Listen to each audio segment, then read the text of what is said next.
It was the first break of the day when she stepped onto the dusty schoolyard, wearing a perfectly pressed pink skirt and a knotted white blouse that caught everyone's attention. But more than her outfit, it was the bold white eye patch covering her left eye that made heads turn. She didn't flinch.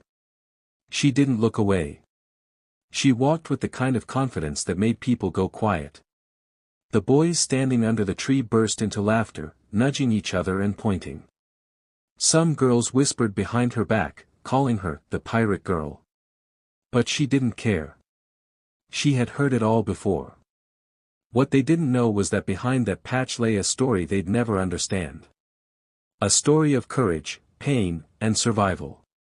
Her name was Naya. Just a few months ago, she had saved her younger brother from a house fire. The flames had taken part of her sight, but they couldn't touch her spirit. Since then, she wore the patch not as a weakness, but as a badge of strength. As she walked across the field, her head held high, the laughter began to die down. The same boys who mocked her now stared in silence. Something about her presence made even the cruelest students pause. She wasn't just another girl in school. She was a mystery, a storm in a calm body, and every step she took said one thing loud and clear.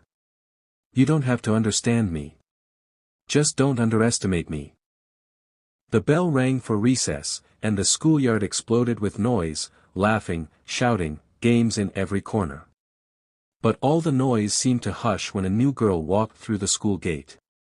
Her outfit matched the school uniform, pink pleated skirt, white blouse tied at the waist, but her presence was different.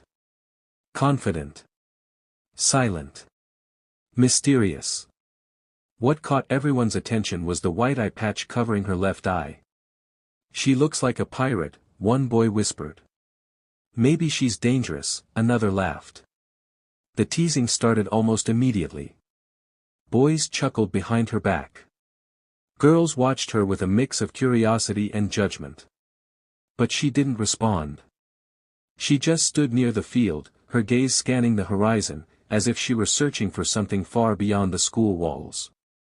One boy, named Kweku, couldn't take his eyes off her, not because of the patch, but because of her calm. He walked over slowly, ignoring the jeers from his friends. "Hey," he said gently. "What happened to your eye?" For a moment, she didn't answer. Then she turned to him, her voice low but steady. "I lost it saving someone who never said thank you." That was all she said. No dramatic story. No tears. Just truth. Kweku didn't know how to respond. But something shifted in that moment. The laughter faded. The pointing stopped. And the schoolyard, noisy just minutes before, became strangely quiet. No one saw her as a joke anymore. She had turned her pain into power, and without saying much at all, she had earned the respect of an entire school. If her story touched your heart, don't forget to like, share, and subscribe, because this is Text to Heart, where stories speak to your soul and awaken your spirit.